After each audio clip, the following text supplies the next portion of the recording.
Bom, pessoal, então vamos para fazer uma revisãozinha aqui rápida. Vou tentar ser o mais breve possível, mas tem bastante conteúdo, né, que o professor colocou na semana 8 aí de revisão. Então, a primeira coisa é o que é aprendizagem de máquina, né? É um subconjunto da inteligência artificial que fornece ao sistema a capacidade de aprender a melhorar automaticamente com a experiência, sem serem explicitamente programados. Existem diversos algoritmos de aprendizagem de máquina, como redes neurais e aprendizado profundo, que corresponde a redes neurais profundas com muitas camadas. O aprendizado supervisionado, então, é um aprendizado preditivo com tarefas de classificação e regressão, e o não supervisionado é um aprendizado descritivo com tarefas de associação, agrupamento e sumarização. Bom, o que nós temos que fazer antes, né? Ver o seu conjunto de dados e um pré-processamento. Então, antes que os algoritmos possam utilizar os conjuntos de dados, muitas vezes é necessária adequação, seja aplicada ao conjunto original, uma análise exploratória inicial, utilizando medidas estatísticas e técnicas de visualização, e é importante para a identificação de características do conjunto de dados. Então, a gente tem aqui a análise exploratória, onde você vai fazer medidas estatísticas e visualização dos dados, identificação de características, compreender a estrutura e propriedades dos dados, e aplicação de técnicas, pré-processamento adequado ao conjunto, né? Aí nós temos dois tipos de tarefas, né? As descritivas, onde os dados sem atributo-alvo, e as preditivas, que é a classificação, valores discretos ou regressão. Então aqui é um novo jeito que ele chamou, né? Então, descritivas é o mesmo que não supervisionado, né? E preditivas é o mesmo que supervisionado. Beleza? Então, tipos de atributos e escalas. Nós temos atributos qualitativos, que é um número finito de símbolos ou nomes, e quantitativos, são valores binários, inteiros ou reais, né? 0, 1, inteiro é 1, 2, 3, 4, 5, reais você entra com frações, etc. Você pode também ter nominais, né? No caso de masculino e feminino, né? Sei lá, rua, né? Não tem ordem, né? Isso, né? Sem ordem. Ordinais, que você vai ter categorias com ordem. Intervalares, que é diferenças significativas em intervalos, né? E racionais, zero absoluto. Na estatística descritiva, né? É uma grande quantidade de informações úteis que pode ser extraída de um conjunto de dados por meio de medidas estatísticas descritivas. Então, só lembrando, né? A gente tem na descritiva a frequência, né, que é quantas vezes aquele valor aparece,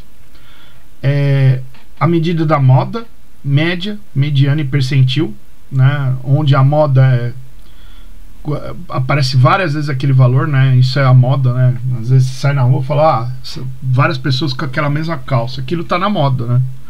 A média é o que a gente já conhece, né, de você somar os valores e dividir pela quantidade deles, né, você tem, sei lá, 3 provas, aí você faz 3 provas, soma a nota das 3 e divide por 3, você tira uma média aritmética, né? A mediana, né, já é o que você tem que ordenar os valores e encontrar aquele médio no meio, né, que a gente estudou. Aí tem outra medida de percentil, medidas de espalhamento, que é a dispersão de valores, que é intervalo, né, variância e desvio padrão. Desvio padrão normalmente a gente vê na época de eleição, né, que eles fazem lá, o candidato tal está com 39%, mais ou menos 2% de erro para cima e para baixo, né, que é, na verdade, você tira a variância, a raiz quadrada da variância é o desvio padrão, né. Medidas de distribuição, que é como que os valores se distribuem, né, obliquidade e curtosa, e medidas de similaridade, né, que é a relação de proporcionalidade e dependência, né, correlação. Bom, a visualização dos dados, então, a gente pode ver isso aí, pode ser visualizado em ferramentas, na Blockspot, né? Você vê em medidas de percentil aqui, ó, né, na plotagem. O histograma, você vai ver as distribuições, que a gente estudou isso em estatística, né? Lembra que depois você faz uma curva aqui, né, para você ver, né, a distribuição sua, como é que tá. E o scatter plot, que é a visualização de relação entre atributos, né, que é esse monte de pontinho aqui. Bom, técnicas de pré-processamento, então a gente tem pode eliminar, né, ou minimizar problemas encontrados. Você pode fazer uma eliminação manual de retirada de atributos irrelevantes, né? Às vezes tem preenchimento do seu banco de dados está dado vazio, né? Ou fora do padrão, você pode apagar. Você pode integrar os dados, né? Conjuntos de diferentes fontes, fazer uma amostragem, né? Na estatística a gente faz muita amostragem, é impossível, por exemplo, numa eleição você entrevistar todo mundo, né? Então é feito por amostragem. E você pode balancear, né? Equilibrar os exemplos pela classe, fazer uma limpeza, corrigir também os dados incompletos e inconsistentes, e transformações, né? Conversões e regularização. Incompleto e inconsistente, que é aquele valor que você fala, poxa, isso aqui não deveria estar aqui, esse valor, né? A digitação foi errada. E aí, lógico que você vai, né, acabar corrigindo pela média, né? Que ele até falou lá. No caso da altura, acho que ele deu a altura e peso de uma criança, né? De repente a pessoa digita errado lá que a criança pesa 80 quilos. É impossível, né? Uma criança de 5 anos pesar isso, né? E aí você vai lá e corrige pela média das outras, né? Só dando um exemplo. Bom, então no aprendizado não supervisionado, né? No aprendizado descritivo, também chamado não supervisionado, tá vendo? Ele já começa a integrar os dois, que é o que a gente viu lá atrás, né? Descritivo, né? Sem atributo-alvo, né? E preditivo com atributo-alvo, né? Que a gente tem por valor discreto ou regressão, que depois a gente fala. A gente vai fazer 3 tipos: associação, né? Busca de padrões frequentes no elemento dentro do conjunto de dados, agrupamento, identificação de agrupamento de dados de acordo com propriedades comuns entre objetos, e a sumarização, que é a descrição de dados de forma simplificada e sintética. A mineração de associação é uma tarefa que está relacionada à mineração de conjuntos de itens frequentes dentro do conjunto de dados. Você vai usar um conceito de suporte, que corresponde ao número de vezes que um dado conjunto de itens aparece no conjunto de todas as transações realizadas. Então aqui ele faz uma analogia, pensando numa cesta de compras, né, um conjunto de itens e um número de compras, transações, em que aparece aquele conjunto de itens dentre todas as compras realizadas no estabelecimento. E ele cita o exemplo da fralda e a cerveja, né, que lá nos Estados Unidos, né, a pessoa ia lá comprar fralda e acabava comprando cerveja, né? Então é uma associação, né?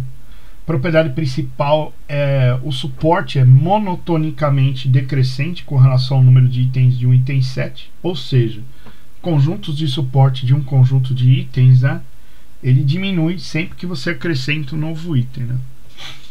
Aí você tem identificação, conjunto de itens frequentes, associação, que a gente falou, né? Se compra fralda, então eu compro cerveja, né? Regra A, então B, né? É o que ele colocou de exemplo. E avaliação, que é a medida de casualidade. Bom, a medida de avaliação e o algoritmo a priori, né, vai ver a confiança, que é a probabilidade de ocorrer um conjunto de termos dado que ocorreu um outro conjunto, né? O lift, que é o coeficiente de interesse, é o quociente entre confiança e valor esperado, né? E a convicção, que é o quociente da frequência esperada de A ocorrer sem ocorrer B, né? Então, sei lá, se eu compro fralda e não compro cerveja, né? Seria a minha convicção, né?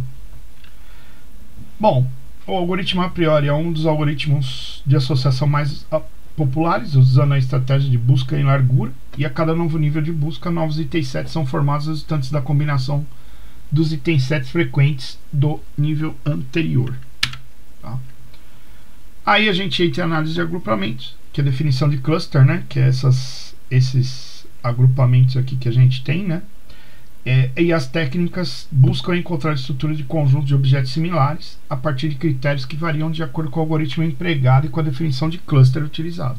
Então, cluster bem separado, que é esse aqui que ele conseguiu gerar a imagem, ficou legal, né? Então, o azulzinho e o verdinho e o vermelho está bem separado, né?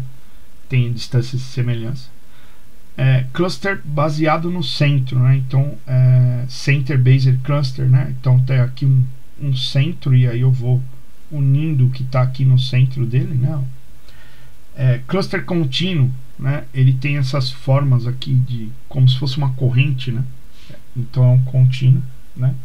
Baseado em densidade, então tem lugares aqui na figura, ó, que tem clusters perdidos aqui para fora, né? E aqui na figura fica sem clusters, né? Então eu vou pela densidade, né, de objetos e pela similaridade os rosinhas são iguais aqui, eles se juntam, né? Os azulzinhos se juntam, o amarelinho se juntam, vai por ser similares, tá?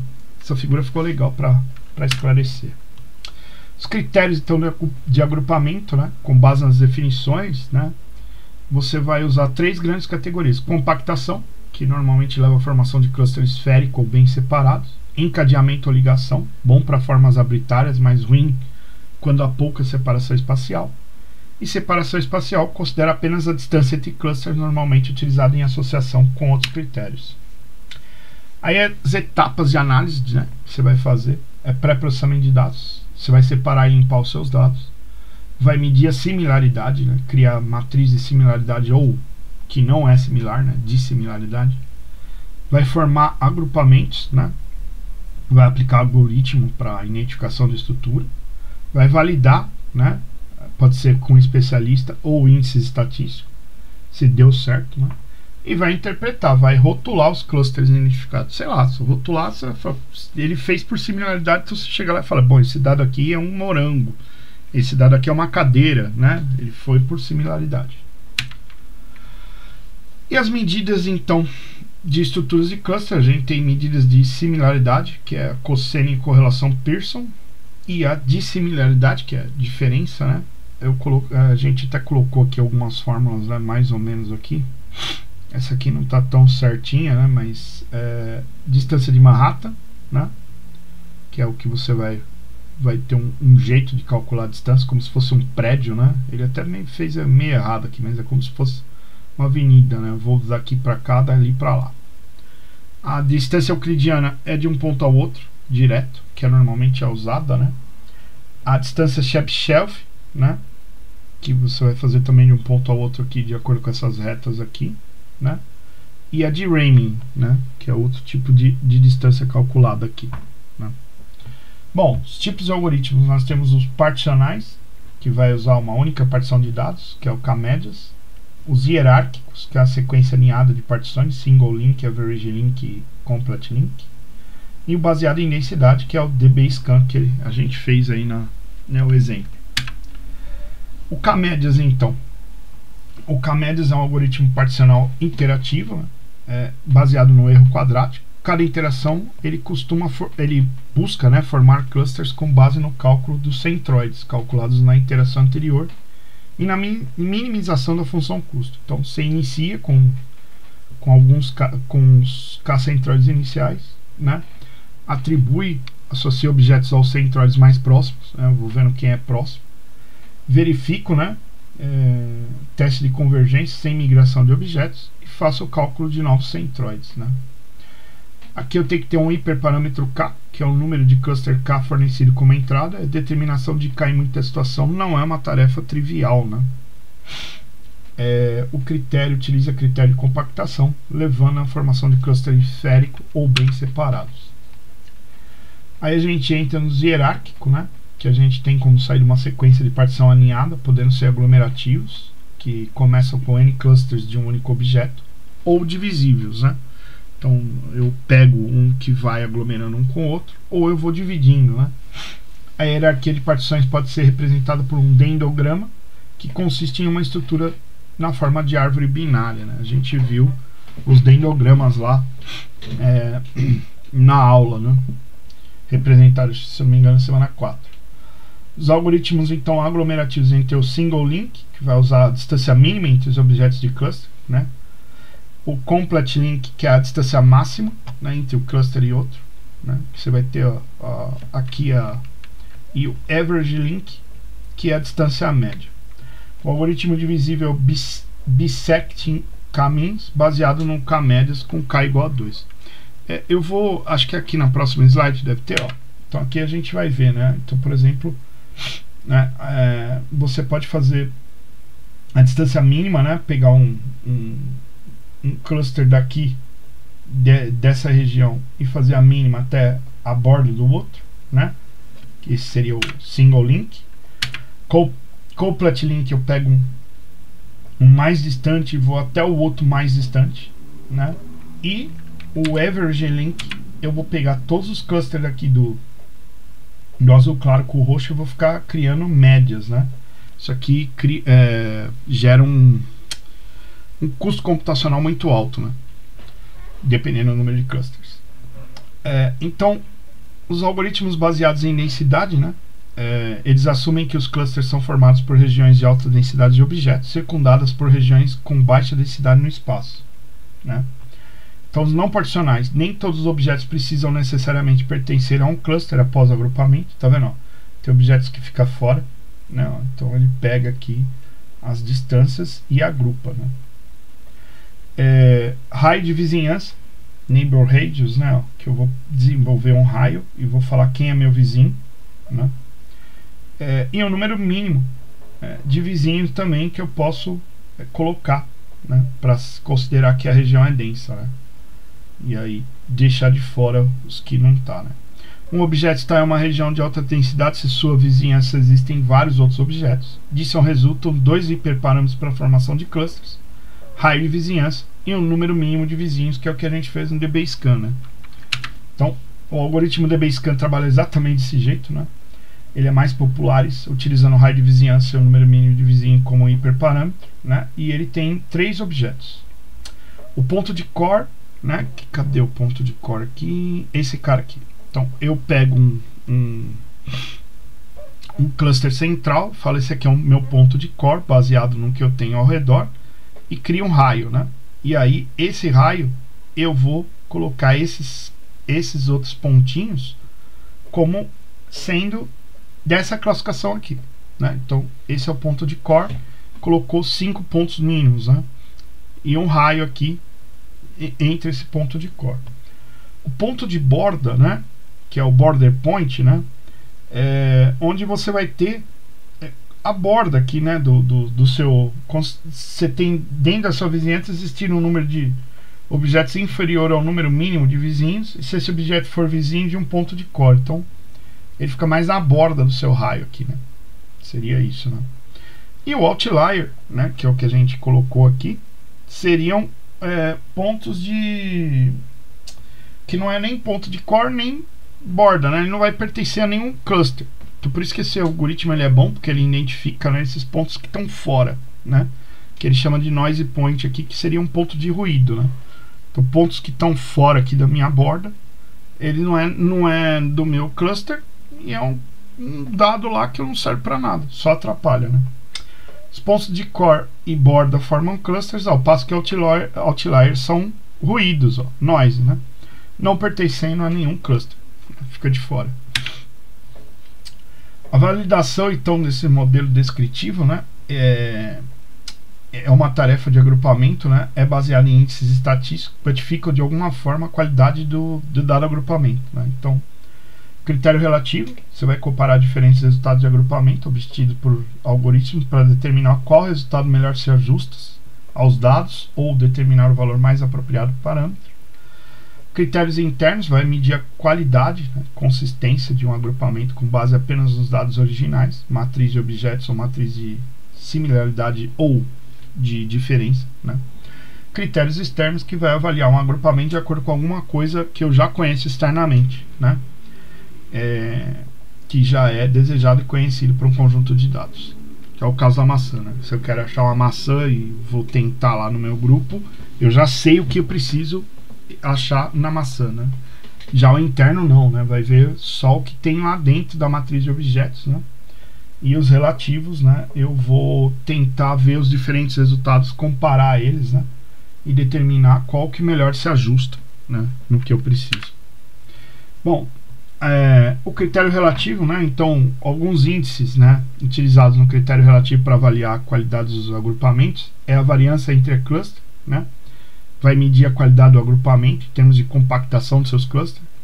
O índice DOM, que é utilizado na identificação de clusters compactos e separados. Conectividade, que vai medir o encadeamento dos clusters em uma partição, sendo uma medida do grau que seus vizinhos são agrupados em um mesmo cluster.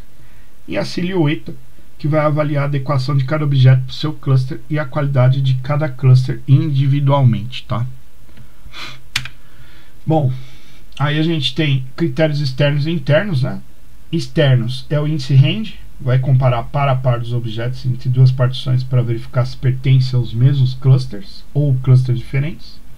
O índice Jacquard, que é a variação do índice range, utilizado quando o número de cluster é muito elevado. E o ARI, índice de range ajustado, que é o índice que passa a variar de -1 a 1. Tá? O critério interno, a gente tem o coeficiente de correlação cofenética, que é entre a matriz de distâncias, que são dissimilaridades, né, as diferenças, e a matriz cofenética, utilizada para validação de agrupamentos hierárquicos, e a determinação do K, né, o valor de parâmetro K para o algoritmo K-médias através da identificação do joelho de uma curva de erro quadrático, né, que ele mostrou na aula, né, de X clusters lá. Então é ali que eu vou definir qual é o meu K para ir refazendo. Tá?